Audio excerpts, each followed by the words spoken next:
Problem number 5. Compute the shearing stress in the pin at B for the member supported as shown in the figure.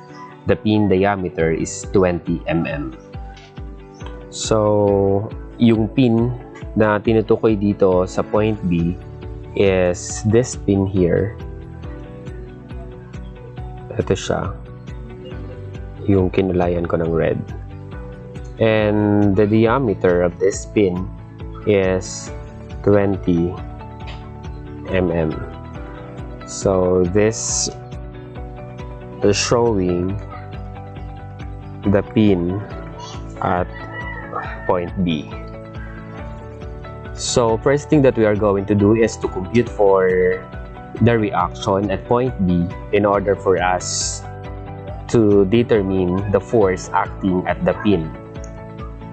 So for the reaction, since B is spin supported, so we have two reactions here. We have the reaction By and the reaction Bx. And the resultant of the Bx and the By is the reaction at point B. And at C, since we have here a roller, we have one reaction that is perpendicular to the point of contact, and we have here the reaction at point C. So, in order for us to solve for the reaction By, we have to summate moment at point C. Since si Bx ay tatama sa point C, and that would not create a moment, so si By ay mag-create ng moment. And for the 40 kN load here at point A, this would have components. So we have here the Fx and the component in the y-axis. So we have summation of moment at point C is equal to 0, taking the clockwise rotation as positive. So si Fx, which is the x component of 40 kN, will rotate clockwise with respect to point C. So that would be positive Fx multiplied by the perpendicular distance, which is 200 mm. And for the Fy, this would also create a clockwise rotation. So we have here plus Fy multiplied by the perpendicular distance. So since Fy is vertical, the perpendicular distance is 250. So we have 250 mm. Then for the By, this would also create a clockwise rotation. So we have here plus By multiplied by the perpendicular distance 250 mm. And this is equal to 0. Now, taking the x components of 40 kN, so we have here 40. Since this is in kilonewton and we are going to express this in newton, so that would be times 10 raised to 3 newton multiplied by cosine of 35 degrees, since it is adjacent of 35 degrees, multiplied by the moment arm 200 mm, plus Fy, since Fy is the vertical component, this is just the same as the opposite of this angle 35 here. So we have here opposite, so that's so meaning it's sine. So we have here 40 times 10 to the 3 newton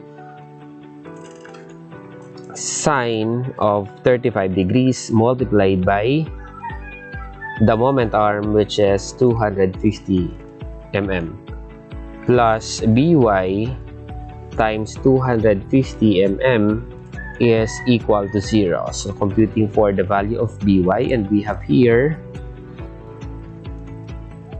40 exponent of 3 cosine 35 times 200 plus 40 exponent of 3 times sine of 35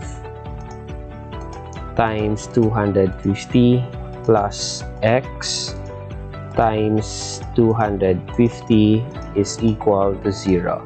Shift solve equals, and we have negative 49,155.9 Newton.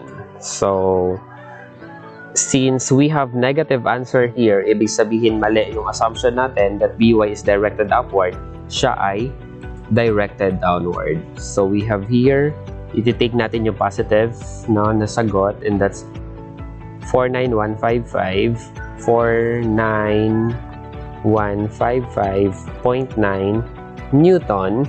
Since yung lumabas sa calculator ay negative ito, so mali yung assumption natin na upward yung direction nito, so meaning the By is directed downward.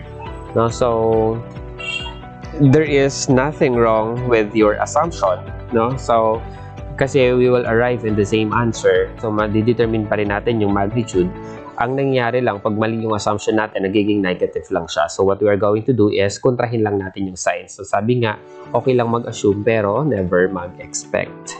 So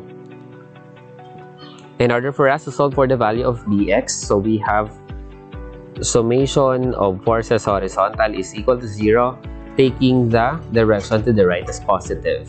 So we have here Bx directed to the right, plus the horizontal component of 40 kilonewtons, so that's 40 times 10 to the 3 Newton. Horizontal component, its cosine of 35 degrees is equal to 0. So solving for the value of Bx, and we have Bx, palitan natin ng x, plus 40 exponent of 3 cosine 35 is equal to 0. Shift solve equals. So we have negative 32,766.1 Newton. Since negative, ibig sabihin mali rin yung assumption natin dito. So kupihin natin yung positive na sagot, and it's 32,766.1 Newton. Since negative yung lumabas na sagot, meaning mali yung assumption natin that Bx is directed to the right. So Bx is directed to the left. Yeah, so since we already have the value of the Bx and the By, so we compute for the value of the resultant for the reaction at B, and that is the Rb, and it is just equal to the square root of Bx square plus By square. So substituting the value, and we have here 32,766.1 square plus 49,155.9 square. So computing for the value of Rb, and we have, so computing for the value of Rb, so we have here 32,766.1 square plus 49,155.9 square, and we have Rb is equal to 59,075.5 Newton. So we have here 59,075.5 Newton. So since we already have the value of the Rb and applying the idea of the shear stress here, so since makikita natin dito that yung pin ay pwedeng maputol in this point and in this point, so meaning dalawa yung area na magre-resist for shearing, and that is considered as double shear. So we have shear stress equal to the shear force over area. So we have here the shear stress is equal to the shear force, which is Rb, over the area. Since double shear ito, so we have to multiply to the area, and it's pi diameter square over 4. So solving for the value of the stress, so substituting the value here, we have 59,075.5 Newton over pi diameter is equal to 20 mm. So we have here 20 mm square over 2, because it's 2 divided 4. No? So that's 1/2. So computing for the shear stress, and we have here 59,075.5 divided by pi times 20 square over 2. And that is 94.02 megapascal. So this is 94.02 megapascal, and this is our answer.